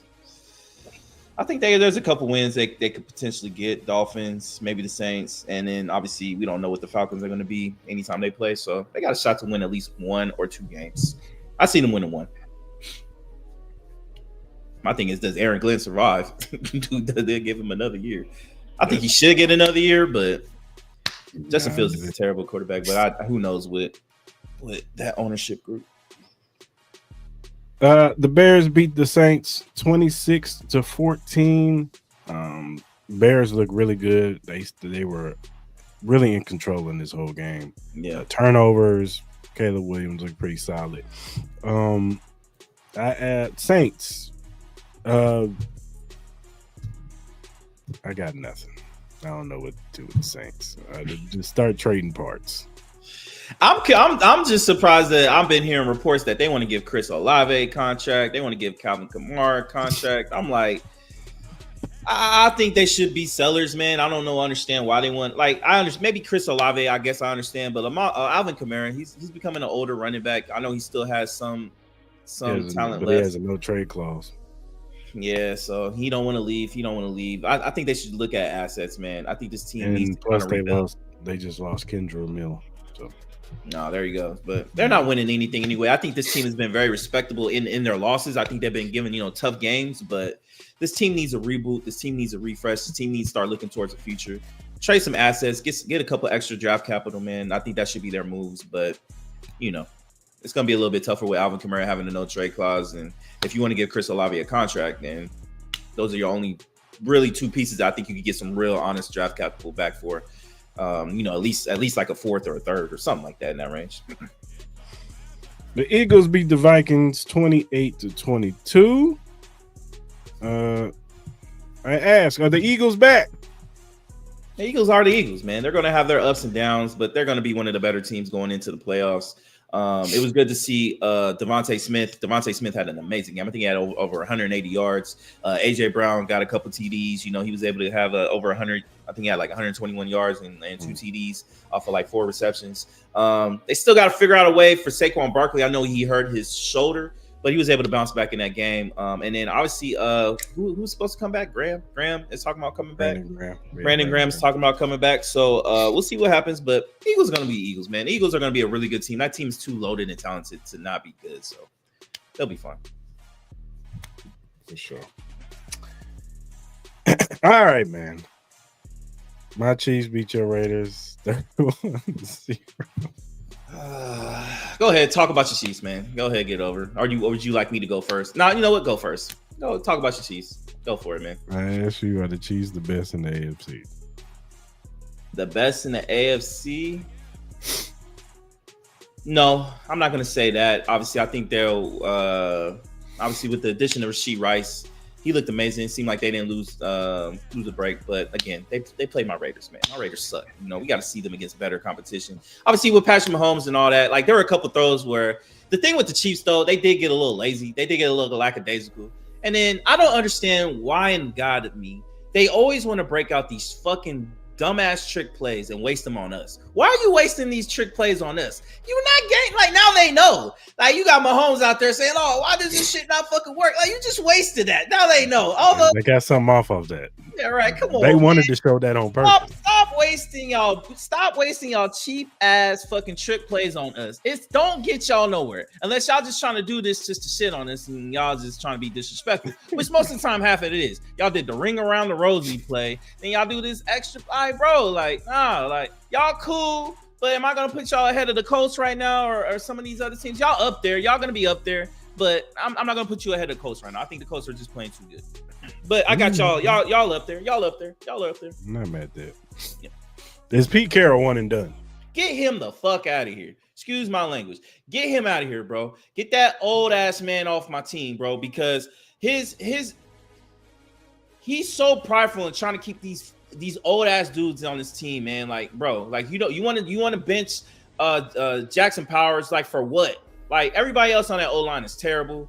You keep Geno Smith in there, he sucks. Like, Chip Kelly, get him off my team. He don't need to put on another NFL logo jersey at all. He sucks. Our team is terrible. You gave this whole perception that we are like this 1 or 2 players away from being this relevant team. We're not. And I know me and Chris have talked about it. Losing Brock Bowers was tough. If we would have had Brock Bowers, maybe our offense looks a little bit better.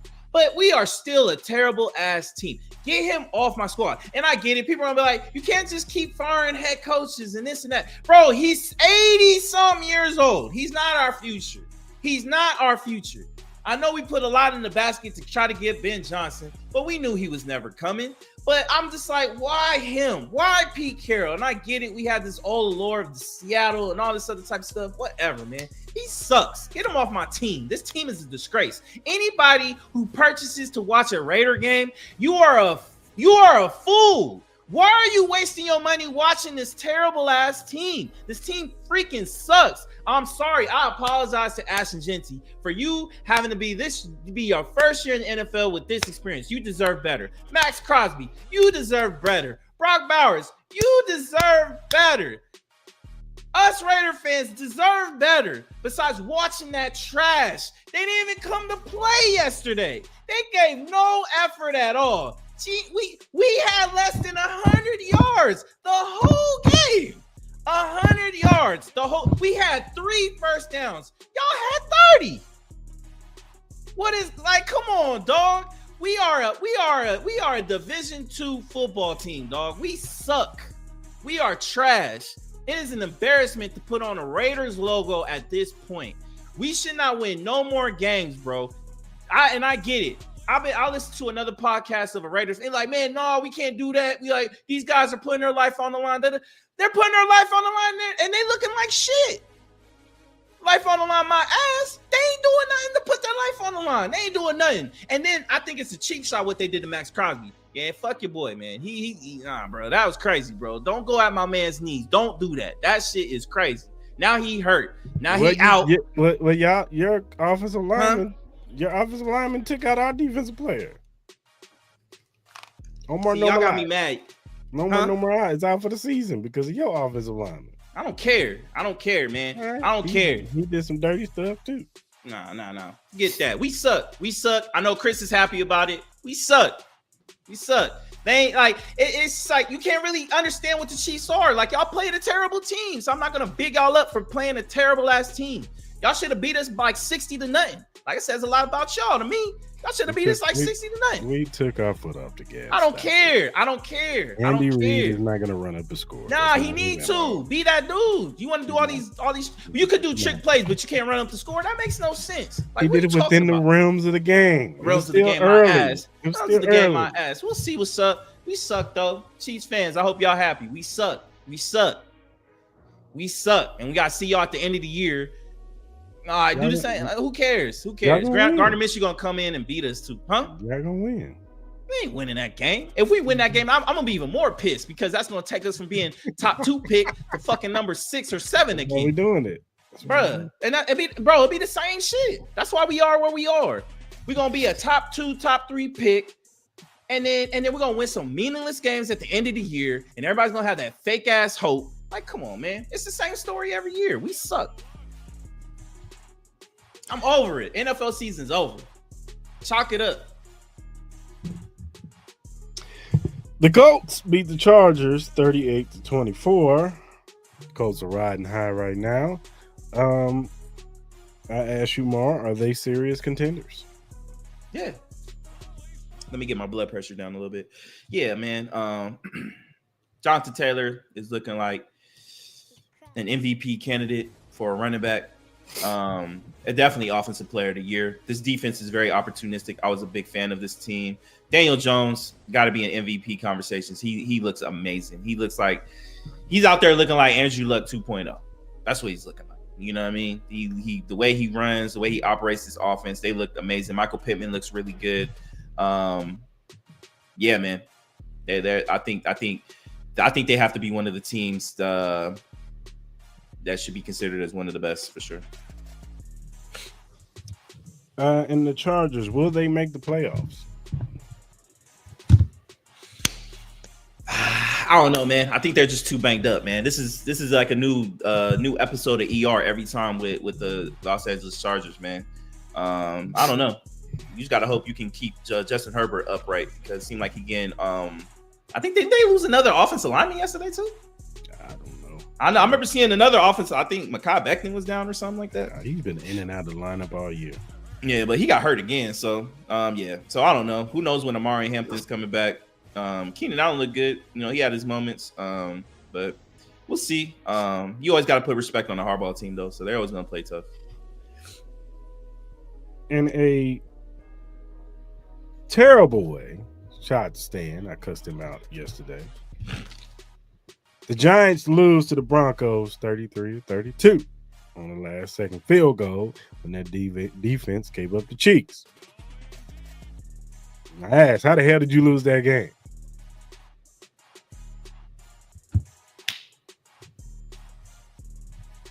I don't know, man. I don't know, bro. I do not know how they lost that game, bro.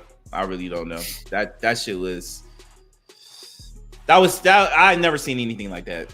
Hey, they scored like how many points they scored in the fourth quarter? I think it's like 20-something or 30-something points. Like 30-something in the fourth? You were up 19-0. You were up 19-0. And like Jackson Dart looked really good. I think some of the play calling was bad. Obviously, he had the bad interception. That was a bad interception. It was. And then some of the play calling that Brian Dable was doing, I don't know why you put your young quarterback in that kind of position.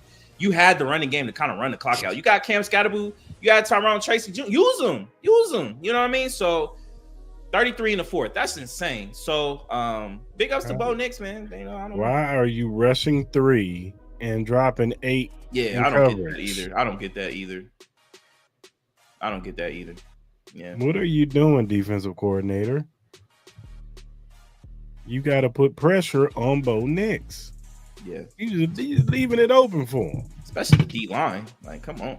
You got that D line. I thought it was funny, though, how Abdul Carter, he got hurt, but then they were talking shit. That man bounced up real quick as it started. That shit was hilarious. But, yeah, that was a tough loss with the Giants. But you see the future of this team. Like, the Giants' future is looking bright. I just don't know if it's going to be with Brian Dable, though. And with the Broncos, are the Broncos the luckiest team in the NFL? It's tough with this team, though, because you don't know what you're going to get from Bo Nix week to week. Like, you can get performance, like the whole 3 quarters, they scored 0 points. And then you get this offensive explosion. Like, this team is just weird, man. Like, you just don't know. Like, they're very like a wild card type of team. Now, you just don't know what you're going to get on a week to week. They can look like the best team in the world, especially with that defense, or they can look like god awful offensively. So it's just kind of the way it is right now. The Packers beat the Cardinals 27-23 thanks to Jordan Love, who messed up my ticket. I needed one more touchdown for $500, and you couldn't give me that. They get the ball to Josh Jacobs at the goal line. Son of a... Anyway. With the Packers, what is missing? I just think Jordan Love is inconsistent, and they don't got no great receivers. They don't. This offense leaves a lot to be desired, man. I don't know how you trust Jordan Love. I do not know. Michael Parsons had a good game. He had a good game. He had a really good game, but Jordan Love look on with the way he looks really great, but he's just so inconsistent for me. I just don't know. I don't know about him. I hear you. Will Jonathan Gannon keep his job? I think he will. I think they'll give him an opportunity to get a quarterback that he wants in there. I know he kind of inherited Kyler Murray, but I think they'll allow him to do it. It's like they still play tough. It's not like they don't play. Not like they don't get blown out. Like they still play really hard for him. So it's not like the team's quitting on him. So I think it says a lot. You had a bad injury to James Conner. You know, it kind of affected your running game. Like James Conner was still having a productive year before he got hurt. Kyle Murray's been in and out of lineup. Marvin Harrison, he's had inconsistencies, whether they've been mental or being hurt. But defensively, Will Johnson, he's looked really good. I think defense has, they've had some surprising good moments. Give him an opportunity, man. Give him an opportunity. Give him the quarterback that he really wants and just see what happens. I think it'll be all right. The Cowboys rammed shot on the Commanders 44-22. Now we all know Deebo Samuels and Terry McLaurin did not play in this game, so they were undermanned, and my man got hurt. Jaden Davis. He got hurt in the game with a hamstring injury. So I asked with the Commanders, is this just a rough year for the Commanders? Yeah, it just seems like it's one of those years, man, where it seems like the injury virus just hit this team. It kind of all started with the whole Terry McLaurin thing. I just think I've always stated this. I never understood why, when you're going to give the guy the money, just give him the money so he can get in training camp. The longer he's out of training camp, the more injuries come involved with soft tissues, whether it's hamstrings, thighs, Achilles, whatever the case may be. It's just like you could have had him in camp so long ago. You knew you were going to pay him. It's a new ownership group with hella money. Why wouldn't you pay him and just get it over with? You could have found this deal a long time ago. Now, he came in camp, wasn't ready, ended up getting hurt, which we all knew was a high probability. Then Jaden Daniels, unfortunately, he had the knee injury, came back, and then he got hit in a weird way where it hurt his hamstring. Luckily, reports are it's not that serious. They just don't know if he's going to be able to play against your Chiefs. So y'all might get another break again with no Jaden Daniels. And then, Debo, he's had his injuries. He's been kind of gunning it out. So, yeah, man, it's just one of those years. And then Marcus Lattimore sucks. He's terrible. He's bad. That man is bad. He had a fall off, but he's getting cooked all day. Yeah, George Pickens was roasting him. Yeah. Roasting him. CD Lamb roasting him. Oh, man. With the Cowboys, should we give Brian Schottenheimer more respect? I guess a little, but you did lose to the Panthers last week. So a lot of come on, man, what are we talking about, dog? Like, offensively, this team with this offense, they might have the best offense in the league. Javonte Williams is looking like the back we saw before the knee injury. He looks amazing. CeeDee Lamb, George Pickens, and then Jake Ferguson. He's been the best tight end in the league. They should literally be in the trade market for. Look, get Trey Henderson. Get Trey Henderson. Look, I know you didn't want it. Look, 1 year thing. You don't have to pay him, but trade for him. Trade a little fourth. What's that going to do? Trade a little fourth, man. Get Trey Henderson huh? I don't think they get him because I think the Bengals are going to keep on to him. All right. Well, there's other players you can look into to try to get. It doesn't have to be Trey Henderson. Obviously, it's just the name that pops up. Jermaine Johnson from the Giants. You know what I mean? Like there are names out there that you could try to get. So I think they should literally focus on this. I think they have a great opportunity with this offense. I think they really do, especially with the Washington Commanders being where they are. The Eagles, they have that inconsistencies. I think this offense can go par for par with any offense in the league. So why not? Give it a shot. This might be. Can't wait for that Thanksgiving game. That's gonna be a shootout for sure. What game is that? Chiefs and Cowboys. Yeah, no, that's gonna be a really good game. Hopefully everybody's healthy about that time. Yeah, for sure. Hopefully. The 49ers beat the Falcons Sunday Night Football 20-10. Falcons, they looked out of sorts in the fourth quarter, made some bad, questionable calls and play calling. I ask you, is Michael Penix the answer? That's a good question.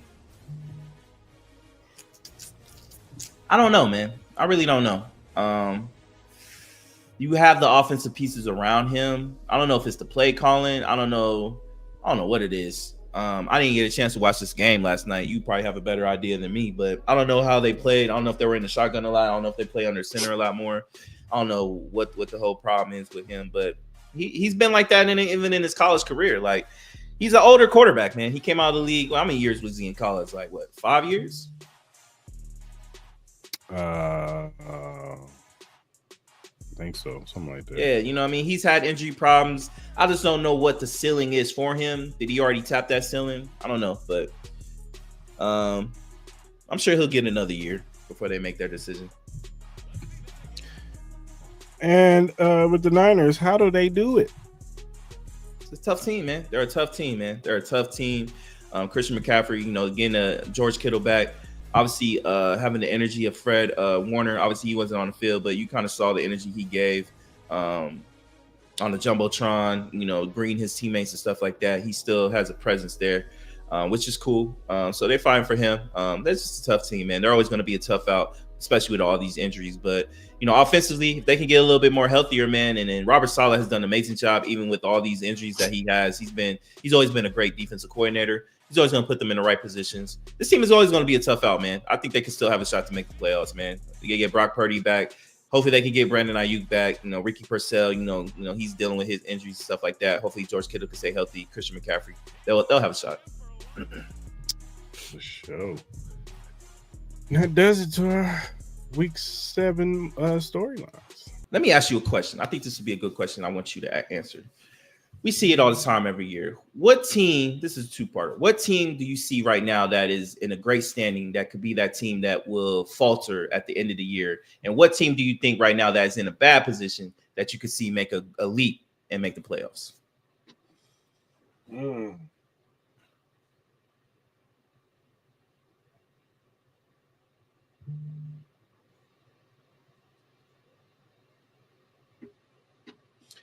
You're saying falter? Like we see it every year. Like they start off the year great, but then they'll go on like a 4 or 5 game losing streak, and then it's just never the same again. And then you have the team that starts off slow, but then comes in hot and potentially has a playoff spot. Let me see something. I gotta see something first. Give me a few seconds. Oh yeah, take your time, brother. Let's see.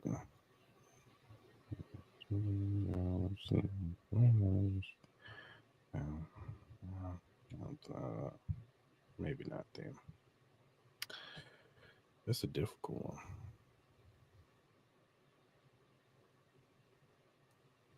Because of injuries, 49ers can falter.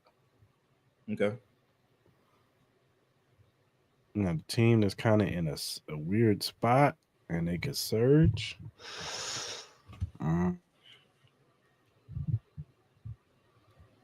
I say the Buffalo Bills. Okay. I can see them getting like if they make a move for a receiver or something like that, and I can see them getting high, especially with their schedule too. But I can see them, this bye week kind of being a resurgence for them, and they crack off some wins. And next thing you know, we look up, they the 1 or 2 seed. I'm gonna say I feel you. I'm gonna say the Ravens. I think the Ravens still have a shot. I forgot about the Ravens. I think the Ravens have a shot of coming back and making a potential playoff run. Lamar Jackson will be back. I think offensively they're getting healthy. Obviously, there are some defensive players that won't come back this year, but they could just find their rhythm. I think they still have enough good pieces on that side. As far as faltering, though, I agree with Mark, man. I can see the Chargers faltering right now. I think they kind of already have.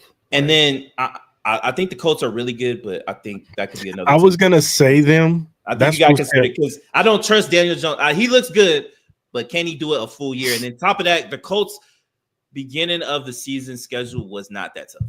They're going to get in the heart of their schedule. So I could see the Colts fall. I was going to say them. I just looked at their schedule. There's a lot of division games that they got to play in the stretch. So we'll see. And they play y'all. Yeah. And I was going to say them. But another team that's hot right now that could hit a blip is the Bears. I can see the Bears too. I can see the Bears too. I can see that. So, because they're already on a 4-game winning streak, aren't they? Yeah. I can see the Packers too. I ain't gonna cap you. I can see the Packers. Packers are like one Jacobs injury away from their offense being even worse than what it is. Yeah. And I don't wish that, but I know you don't. The damn Broncos. That's who. It's a positive. Yeah, Broncos could be too. They're so inconsistent. They are so inconsistent for sure. Yeah. They stay in there. Do you have locks? Do you have any locks right now? Do you think they're locked in to make the playoffs? Do you have to put money on it right now? Like they're locks. Like they're for sure getting in the playoffs for sure. The Eagles. I'm never gonna disrespect the Eagles. The Eagles. Mm-hmm. I think the Eagles get in there. I'm gonna be a homer. I'll say the Chiefs. Chiefs. Yeah. Come on, we already know. NFL will make sure the Chiefs get in the fucking playoffs for sure. The Rams. I say the Rams. Lions, yeah. Bills. But also with all those injuries, they could be one of them teams. Yeah, but they're not in season-ending injuries that they had last year though. So no, they're not. But Terry Arnold wasn't like he was a difference maker anyway. Patriots? Would you say the Patriots are locks? No, they're another team. The youth could bite them in the ass. And later in the season, we look up and Buffalo Bills has won this division. They got to play Buffalo again. You think the Bills are a lock to make the playoffs right now? Yeah, because of their schedule. And they're not. You talking about the Chiefs? They definitely want Josh Allen in the playoffs. No, you just want this team because this team ain't good. That defense ain't good. That defense is terrible. They want Josh Allen in the playoffs. They don't want Josh Allen. They want that Bills defense. That's what they want. Josh Allen actually gives y'all fits. He actually plays well against y'all. It'd be everybody else around him that kind of shit the bed. No, I agree. I'm just saying they want Josh Allen in the playoffs. They want Josh Allen versus Patrick Mahomes. That's what they want. What about the Vikings? No. Unless they go get a quarterback. Unless they figure out a way to get maybe they'll get Kirk Cousins or something like that. The Bucks? Would you consider them locks? Yeah, they're locks. They're just too good. They got too much over there. They got too many weapons and too much. I think their defense, they got some pieces over there too. maybe they make a move on the defensive side. Maybe get another pass rusher Mm-hmm. that'll help out that side of the football. But outside of that, I think they're locks for sure. For sure. Seattle could be the team that you talk about. What being the team that get like surprises people and gets the momentum. Yeah, start getting that momentum. This is a big game. This is the game where you think they should win this game because it's at home. They should win this game. So we'll see. I'm not there with Houston yet. Houston's kind of like, yeah, I gotta see a little bit more with Houston. but their division is so weak. Like it is. They had this. It's right there for the grab. I mean, Jacksonville. They're too inconsistent. I can't trust them. Colts, like you said, they look good right now, but I want to see a game where Jonathan Taylor has like 30 yards. And it's like they're like, all right, Daniel Jones, when is the game? Right. It's a possibility. I've been thoroughly impressed with Daniel Jones. I said their schedule is just so light. I gotta see a little bit more. I just gotta see a little bit more. If they can go in and be 10-1, then you gotta take them serious. You got to. Yeah, for sure. All right, man. You got anything else? Do I have anything else? I think I saw something about Jamal Charles talking about maybe about Terrence Crawford and stuff.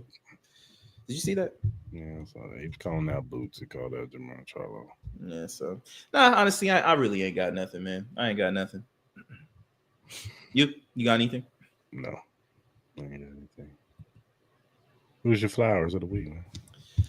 Flowers of the week. I got a couple, man. Shohei Ohtani, that performance he did, 3 home runs, 10 strikeouts. I think it was like in 7 innings and stuff like that. You got to give him his flowers, man. One of the greatest performances of all time. Again, I'm gonna shout out D'Angelo. I know we talked about it on Wednesday. I definitely want to give him his flowers. Yeah. Gone too soon, 51. One of the greatest artists of our time. Neo soul, funk, all that type of stuff, man. Great. And then I want to shout out everybody who participated in the No Kings protest. Did it in a safe manner. A lot of no violence, no nothing. Got your First Amendment out right. Spoke your rights, man. And I loved it. I love seeing all the unity out there. So, man, shout out to everybody involved with that. Yeah, for sure. Who gets my flowers? I just had somebody. I was gonna give my flowers to. I forgot.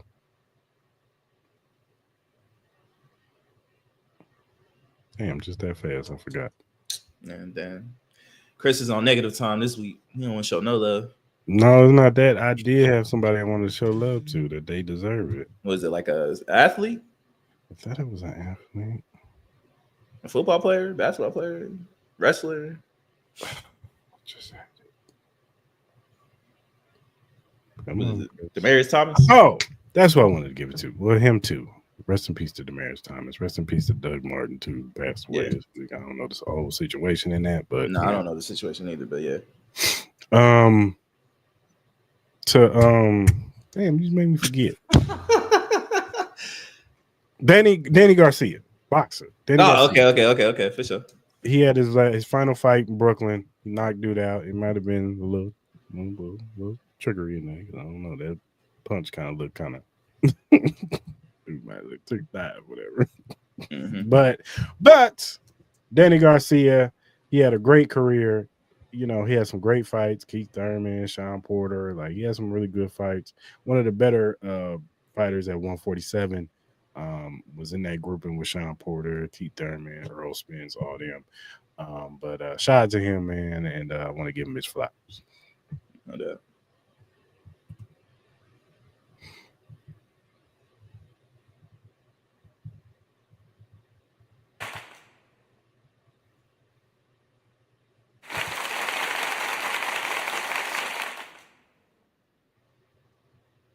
All right, man. Who gets your hell no? Hell nah goes to first. I got quick 2 goes to Bishop Marvin Winans. He was out there begging for $2,000. There was a video clip of a woman who went there to give him I think it was about $1,200, but then he got mad because he was asking for $2,000. Trying to add to the collection plate. Thought it was pretty crazy. That's why I worship at home, man. Some of these people begging, some of these passing begging for money like this is crazy. So he got to get a hell no from me. And then next goes to Camp Jones, Ricky for the Indiana Pacers. He was arrested earlier this morning for evading police right before the season starts. Man, you just got drafted. You're about to start your first year in the NBA, and now your career is in jeopardy because of a dumb mistake. So he definitely has to get a hell no. How you go on a high speed chase a couple days before your first game? Like, what are you doing? Like, come on, man. So yeah, those are my thoughts. My hell no goes to PFF for putting Geno Smith over Patrick Mahomes. What the hell wrong with y'all? Did y'all watch that game yesterday? Which one? The Raiders and Chiefs. Oh, and they put Geno Smith above Patrick Mahomes in their rating. Somebody over there is drunk. Drunk. And my other hell no is probably going to go to me because I'm about to lose to Mal in this damn fantasy league this week. So I might not be able to come over to your spot no more, man. No, you'll be fine. Somebody told me I'm not allowed to come over there. You'll be fine. You'll be fine. You'll be all right. She probably forgot about that whole conversation anyway. No, she didn't. She's definitely gonna bring it up. And she's gonna correlate it because I traded with you, even though the trade has nothing to do with why I'm losing. Nah. She as long as we don't, she ain't gotta know you lost. She ain't even gonna ask. Yes, she is. Did you lose? Don't talk to me no more. That's what she's gonna say. So, yeah, man. But hey, guess what? If I lose, somebody else deserves a hell no too. Call me an habitual liar. Oh, stop lying. That's fine. That's funny. But I'm not the only one losing. You know, there's gonna be a lot of us. There's gonna be 3 and 4 in this league, so I'm good. Still sitting pretty. Yeah. No, you good. Now that our league is kind of like a little top heavy. Mason look like he about to be 7-0, but he better be careful. He about to get that jinx. You know, you don't want to go in the playoffs undefeated. Y'all know how that goes. But he look good. Morgan looks good. It's kind of like the rest. It's kind of like the rest of us that are kind of like jumble up in the middle. So we'll see how these next couple weeks go. Got to get top 6. You know, make the playoffs. So I still got a shot. Man. You know, I got some big weeks coming up, man. So and hey, Jordan, man. You about to win, dog. Relax. I know he tripping, man. Yeah, Ted will be all right, bro. He be all right. Appreciate you for AJ though, and Ramondre. Appreciate you, my brother. You should get the hell no for swindling him for that. I ain't swindle. We had an honest conversation. That deal looked all right. That's what he asked for. He wanted Ted. I gave him Ted. I was even hesitant on that because I really like Ted, but it just made sense at the time. You know what I mean? So, hey, Mark. Look, your boy Justin Fields look bad, bro. Go ahead and trade me. Go ahead and trade me one of your receivers, man, for Drake May, dog. Go ahead and do it. Wow.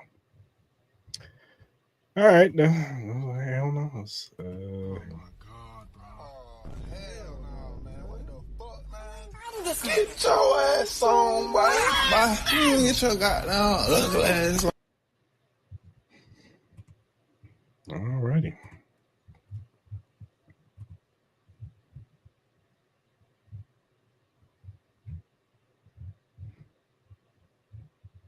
I forgot to do the pushing there. Oh well. If you want to donate to the Cris Style Mal podcast, you can donate to our Cash app. Cris $Cris Mal podcast. We'll appreciate anything that you donate to us. Whatever streaming platform that you use to listen to your podcast, we're available on Spotify, Apple, iHeartRadio, Amazon Music, whatever you use, we're available. Also, first-time watchers on YouTube, hit that subscribe button, that like button, that notification button. So when we go live on Mondays at 10 a.m. Pacific Standard Time and Wednesdays at 9:15, 9:30-ish p.m. Pacific Standard Time, you can jump in the live. You can talk with us like Mark was today. We want to hear from you. Give us your opinion, whether you agree with us or disagree with us, man. Go ahead and, give us your opinion, how you feel. How you feel about week 7, week 8 of the college, week 7, NFL, NBA season? How you feel? Mm-hmm. But yeah, Go ahead and give us your opinion. If you're listening on the playback, leave a comment in the comment section. And whatever social media platform you use, whether it be X, Instagram, TikTok, Threads, Twitch, Facebook, wherever you use, we're available. Go ahead and follow us at Cris Style Mal. We'll follow you back. We're just some regular guys who like to talk music, sports, music, movies, and all kinds of various other things. If you have critiques or feedback, or you have a question or topic, and we like said question or topic, we will bring it up. We will shout you out because we want to show love to those who show love to us. So go ahead and hit us up via DM, emails, or mention. All right, good people. Until Wednesday, I hope you guys have a good few days, man. We'll be back to cover week 8 of NFL, week 9 of college football, some NBA stuff too, and of course, Mal's random news. So I'm sure he's gonna have some good questions for us, and might play a little game with Mal on Wednesday too. So yeah, my ultimate goal is I want to get the same fiery response from Chris. So I'm gonna do my best to get my man worked up a little bit, man. So I'm gonna find something. No longer getting worked up. No, okay, no. All right, good people. Until Wednesday, y'all be cool. We out. All right, y'all. See y'all Wednesday.